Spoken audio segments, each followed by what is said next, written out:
The greatest story ever told.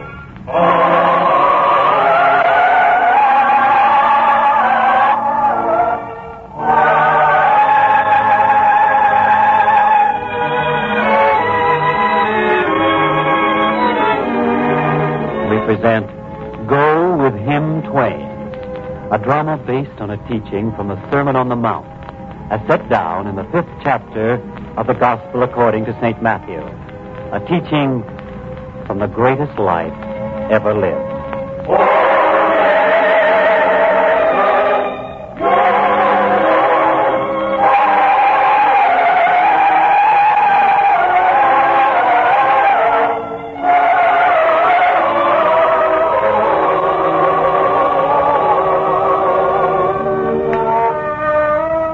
It is afternoon in Galilee, and the sun stands far to the west. But there are some people in Galilee who do not notice that the day is almost gone. For they are gathered at the foot of a green sloping mountain, and they gaze upward in reverence and intense belief as the voice of the Master reaches out to them. Yet if there's any one face that can be deemed to be more intense than all the others, it is that of the young boy Abner. He holds tightly to his mother's hand, and he looks upward, his eyes fixed on the Master's face. Everything is true, Mother. Everything. Of course, my son. Else the Master would not say it. I didn't mean that. I meant that everything that Father used to say about him is true. Yes, Abner. So the very day he died, your father was a strong believer. And he was right. Yes, my son. Now be still. There is more teaching to hear now.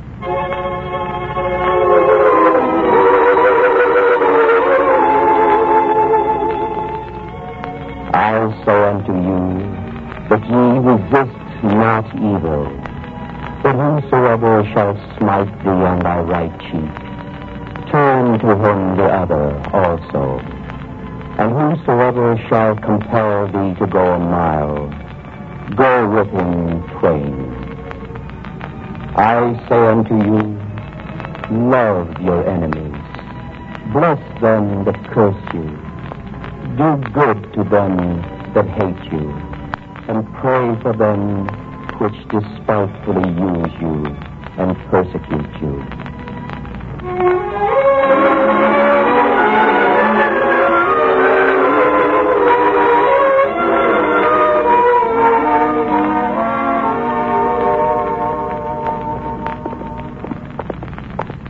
Mother, there was another thing we heard the Master teach. Remember when he said, whosoever shall compel you to go a mile, go with him twain. There was not a single word he said that you do not seem to remember, my son. You are just like your father was. I want to be like my father. Of course, my son. Una, where have you been all day? Well, what is it? Since early afternoon, we have all been waiting for you, all your friends and neighbors. Then to hear the Master, we have no cause to worry about We it. do not know if we have cause to worry as yet. We must find out what the man wants before we come to any conclusions. What man? Perhaps you can tell us. For he won't. All he has done is to ask questions, and as though he were a Roman. Such arrogance, such contempt for others. Well, who is this man? He came here this afternoon, right to your house. He asked questions and probed into everything, and now he's waiting for you and for the boy. I cannot understand why any stranger would be curious about us. Neither can we. That's why I waited here for you, to warn you, to prepare you. And do not be afraid of him. You have friends who will protect you. Of course, Reuben, I know that. But we must find out who this man is. Come, Abner, quickly.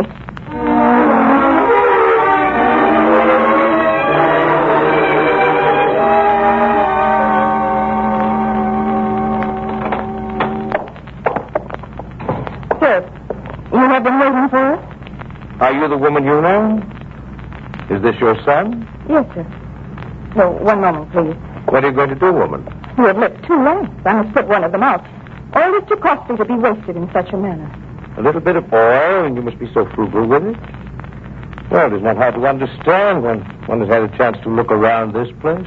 You have been spying on us? I have been looking about this miserable little place, if that's what you mean. You have no right to talk to me in this way. Who are you? Come, boy. Come here. Mother. I'm here for your own good, boy, so do not be afraid of me. Mother, no. Boy, I am your grandfather. My grandfather? But you are Samson. Yes. Now I wish to see my grandson. See what kind of a child he is. Come here, boy. Abner, you will go to him. Yes, Mother. Look at you. These are not clothes, but rags. They are clean. Yet they look as if one more good washing and they'd fall to bits. They are the best we can afford now. Oh, I know that. I know that very well. I've looked about this place. Handful of grain in the crock there. Enough dried lentils for perhaps one meal. You need not explain your poverty to me. Things have not gone well since Joseph died. They did not go so well before that. As I warned him. Mind you, I am not a rich man, but a comfortable one. So he could have been if he'd listened to me, instead of shaming me before all my friends. I know how you feel about me. You need not say it. Think that he could have married a girl like you. An orphan with no dowry, no family. Instead of the girl I had selected for him. He was headstrong, and it brought him to a bad end. And it has brought his son to such a low place in this world. It is not a low place. My father and I, we're as decent as people can be. Oh, yes, I know about that, too. I've not been idle while I've been waiting here. I've been asking. I've been learning. You have been to hear the Master teach. Yes, sir. We are not ashamed of it. So the poor of Galilee have finally found themselves a prophet. It would be amusing if it were not so tragic. But we are wasting time. Woman, I want to talk to you alone. Why alone? There's a decision you have to make. It would be better if the boy were not here. Now, please. Abner, wait outside for us. I'll stay here with you, Mother. You may need me. Well, such loyalty. I wonder what it is, woman, that has earned you such loyalty. First from my son and now from my grandson. What sort of spell do you cast over them? The boy will wait outside. Please, Abner. Yes, Mother. You know, I heard her. You hear? Boy has spirit, I'll say that for him. Master, what is it you wish of me? Woman, I will be blunt. You've taken my son from me. You ruined his life. You've done a great deal of harm with your headstrong attitude. Now, I ask that you do not do the same thing to my grandson. You want the boy? Yes. You cannot have him. I knew you would say that. I know also that it would be useless for me to offer you money. Do not think I have underestimated you. You are very shrewd, aren't you? I do not flatter myself as to being shrewd. I try only to be practical. What you will not do for gain, I think you will do out of good conscience. My conscience does not trouble me. The boy is well brought up. I know that. I can see it.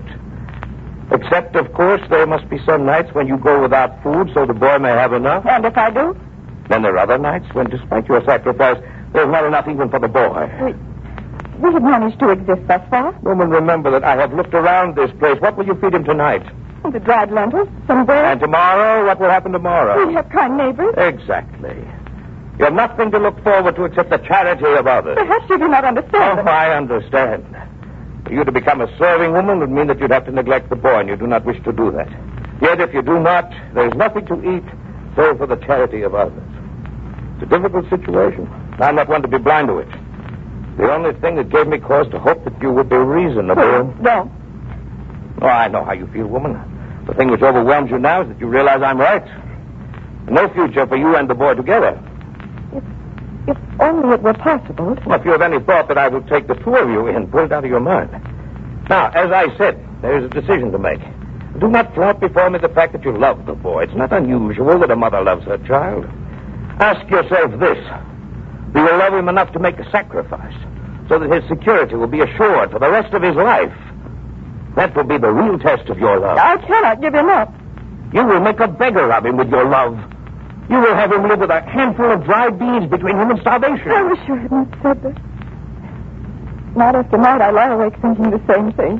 What will happen to us tomorrow, the day after? What will happen to us? You owe it to the boy to give him a chance at a decent life. And without him, you will have a chance to rebuild your own. Do not let your love for him destroy the two of you. That would be selfish. You would promise me that he will be well taken care of? He will never want for anything. Not food or clothes or instruction in the temple school of Jericho. He will have everything I can give him. I believe you. But there is one thing more that I understand. Yes? That you will not discourage the boy's belief in the master. I promise that, too. You are very quick to promise. Why not? I have every confidence he will outgrow this foolishness. Then you do not know the boy. Perhaps. In any event, I give you my word, I will not tamper with his belief. Well, have you made up your mind? I must talk to the boy first. I can wait.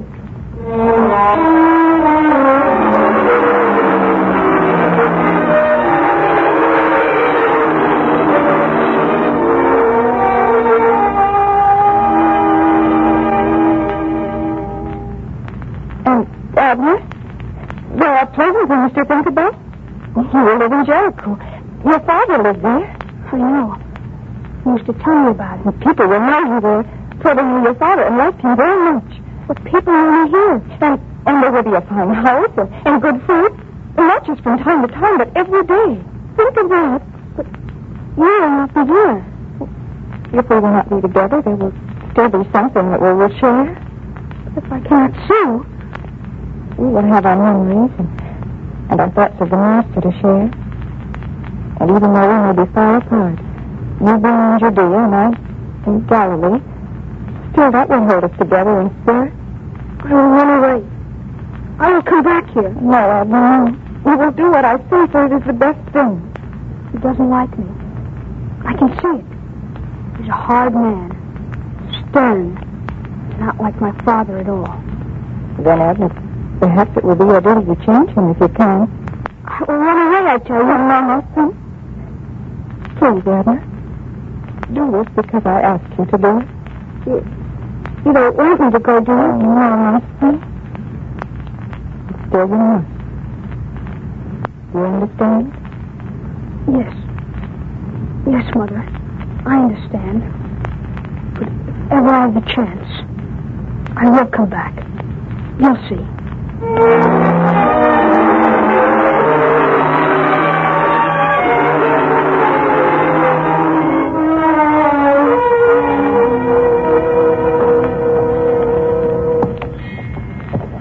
Well, boy, I suppose you are looking forward to the life that is ahead of you, Possibly trying to imagine what it would be like, No, sir. No? Well, then perhaps it is time you did think about it. For example, during the day, you will study under learned teachers. And in the evening, you will tell me what you have learned. We will sit on the roof of my fine house in Jericho, talk about all manner of things. You say so, sir. It would do no harm for you to become used to calling me grandfather. I do not think I can say it, sir. And why not? I am your grandfather. Yes, sir, but I do not think... Please, sir. Come, boy, I will not be hard with you, but neither will I pamper you as your mother seems to have done. Now, you will say it. Go on. Please, sir, don't make me... Say the word. Say it, I tell you. Yes. Yes, sir. Grandfather? Good. Perhaps now that you have said it once, it will come easier to you the next time. And another thing, you might as well get used to discipline. I can tell you now, you will not be allowed to grow up as your father was. You will know what discipline is, what obeying means. You understand? I think so, sir. You'll find it easier that way in the long run. Now, soon we will arrive in Japhia. I will see that you get a good meal into you. You must begin putting some flesh on those bones of yours. Then we will spend the night and continue on with our journey in the morning.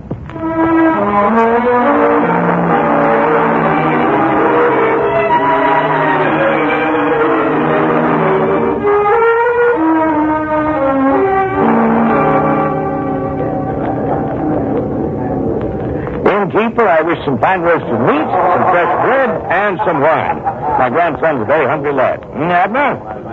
Well, say something. Yes, sir. I am hungry. He's a bit shy, eh, sir? One would think a boy would be excited about going on a journey with his grandfather.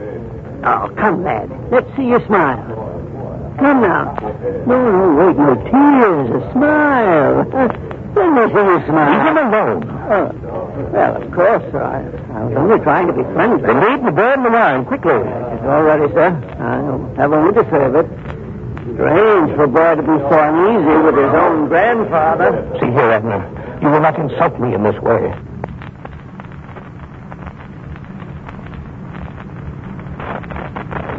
I didn't mean to insult you, sir. I couldn't help it. I couldn't. You will force yourself to smile. And remember to call me grandfather. I will try, sir. Grandfather. Remember, grandfather. Oh, you innkeeper, you're back. Yes, sir. How long have you been standing here? Just a moment, sir. No longer than that. I do not like people who eavesdrop. Set the food down beyond your way. Yes, sir. There, the platter of meat. some loaves of bread and a flagon of wine. Portion out some of the meat for my grandson. Yes, sir. Here, boy, here's a fine, tender piece of meat for you. Here, let me tear it apart for you. There. Now, what is it, boy? Too well done? Or not enough? Well, start eating. Abner, pick up the meat. Start eating. Not without saying a prayer, sir. Oh, yes, of course. Good Lord, we thank you for this food which you have given us. Amen. Now, Abner. Sir, my mother and I, we say another prayer. Oh? Yes, sir. Our Father, which art in heaven, hallowed be thy name. Thy kingdom come. Thy will be done on earth as it is in heaven. Give us this day our daily bread, and forgive us our trespasses.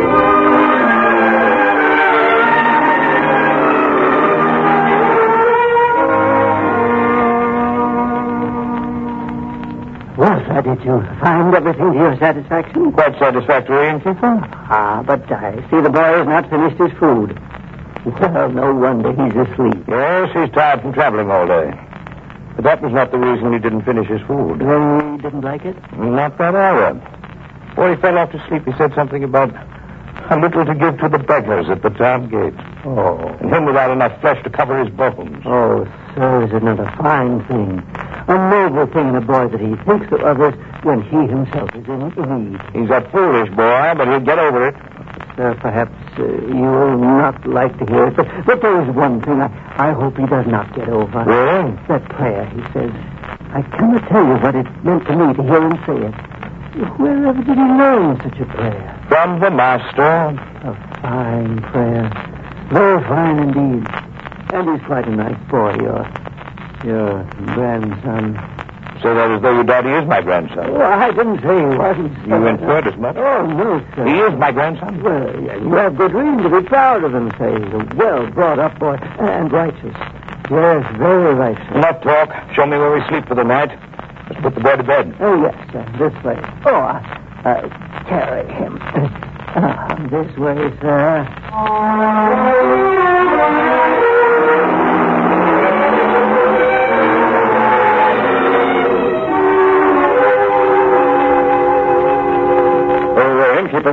Innkeeper. Yes, sir. Yes, sir. Is there something I can do for you, sir? More food or more wine, perhaps? No, but you can tell me something. I noticed you carrying a boy into the common sleeping room a moment ago. Oh, yes. Tired little fellow. Fell asleep at the table, in fact. Tell me, do you know that boy's name? Abner was what the man called him. That's what I thought. I knew that I had seen him before. He is from my own town of Cana. Oh? But the man he is with, I do not know him. Really? I tell you, it is strange. I suspect him. He claims the boy's his grandson. But it's difficult to believe. For one thing, they have nothing in common. They're as different as two people can be. Then what I am thinking may be right. You think that they're not related? And that the old man has stolen the boy and is making off with him? The boy is from Cana. I am sure of it. What is he doing here with a stranger? I begin to understand. Boy with a bright mind, a likable boy, who at such a good price as a slave. So that's what the man is up to. Well, he will not succeed. Keep watch. Make sure they do not leave here. And I will go to the town elder. You can depend on me, but hurry.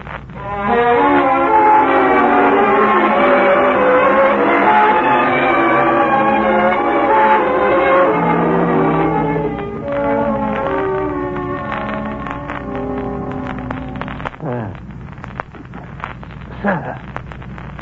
Wake up, sir. There's someone to see you outside. What do you want? Let me sleep. That's right. It's very important. And please do not let me speak any louder, for I do not wish to wake the boy. Now come, sir. Someone to see me? Yes, sir. Must be a mistake. But I will go out with you. Yes, sir. Careful in the dark. I didn't wish to light a lamp. It would wake the boy, and he seemed so tired. I will be careful. The door is right here, sir. Yes. I see it. Right out this way, sir. There. That's the man. Seize him. Yeah. Let go of me. You have no right to seize me. You had better go along, sir. But I have done nothing wrong. That will be for the town elder to decide. Now go along. But the boy, I must not desert the boy. Don't worry about the boy. I will see that he gets back to Cana and to his mother again. He is not to go back to his mother again. You don't understand. The elder will understand. Tell your story to him, if you dare. Now, come along.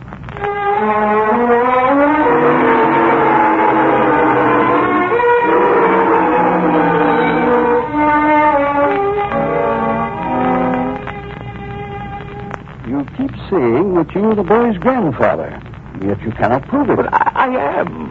Tell me, Aaron, have you heard of the boy having a grandfather? No, sir. I only know that the boy is from Cana. I recognized him at once. And I know that he and his mother are very poor. True. And I was taking him away from that poverty. You mean you were separating the boy from his mother? Yes. Such a statement alone would make me suspicious. I tell you, it's the truth. The mother gave him up. Willingly? Well, I would not say she gave him up willingly, but she did give him up. And, innkeeper, you say that the two are very unlike each other? Yes, sir. As different as night and day. They even pray different. There's no crime in that. And the boy treats him like a stranger. He doesn't call him grandfather. Now, believe me, if it were not true, I wouldn't say it. After all, what have I to gain? I'm doing myself out of the money he owes me for food and a night's lodging. Would I lie to cost myself money? Of course not. Well, sir, do you have any proof that the boy is your grandson? Is there anything you can say? What can I say? What can I show you? Then we shall have to ask the boy. The boy? No. No, don't do that. Why not? Would not the boy know if you are his You grandfather? do not understand. The boy has no reason to like me. He wants to go back to his mother. He will deny that I'm his grandfather. Strange that you would not want the boy himself to tell me. It is very suspicious. Well, innkeeper, Aaron, you may go back to the inn. This man will stay here, and I will ponder this thing till morning.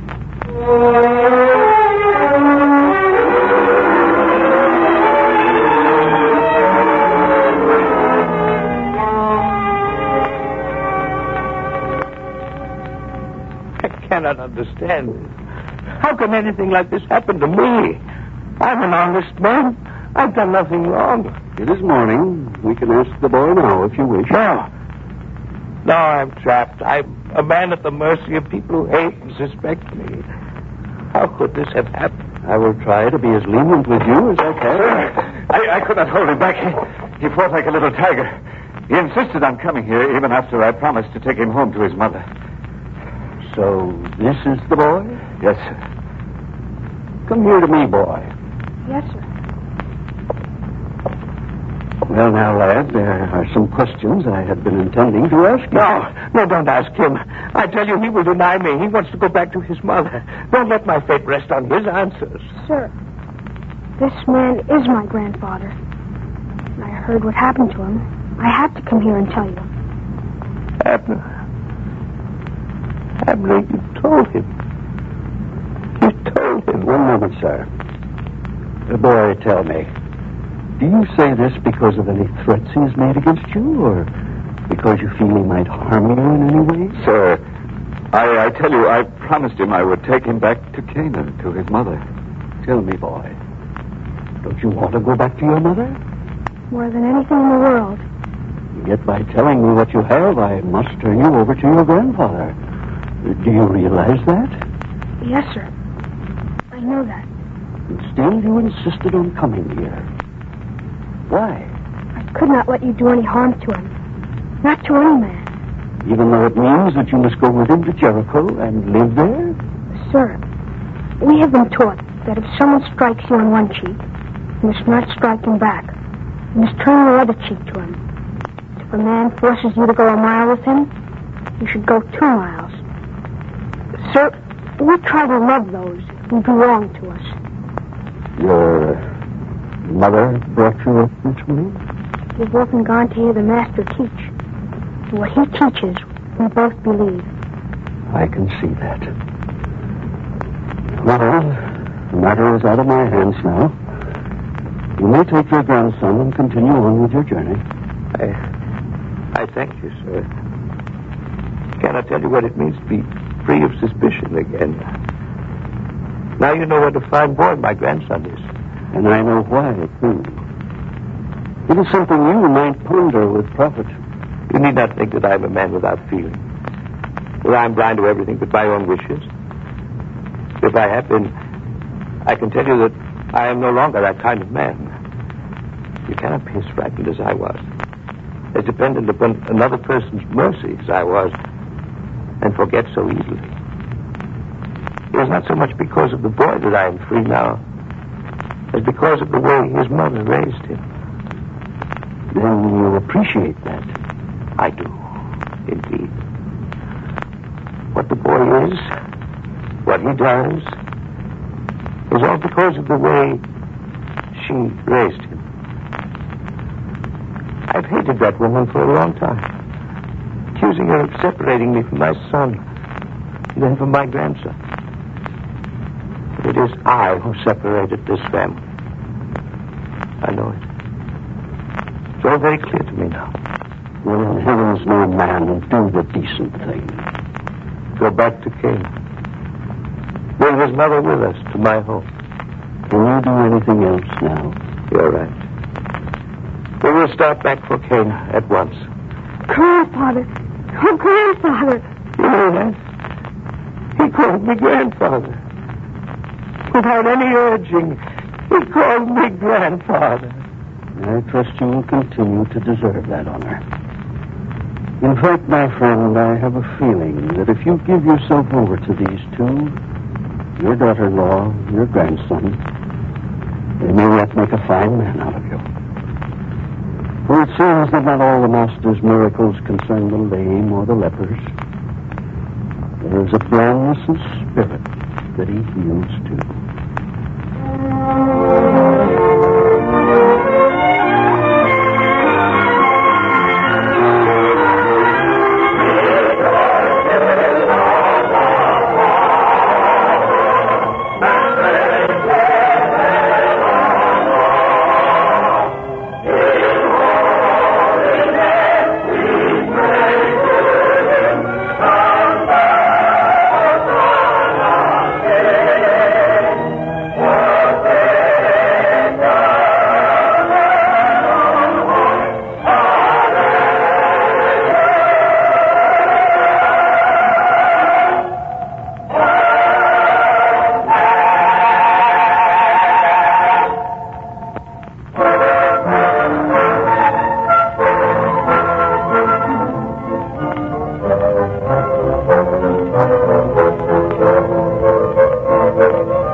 On this same station, we will present another episode in the greatest story ever told from the greatest life ever lived. This is the United States Armed Forces Radio Service, the voice of information and education.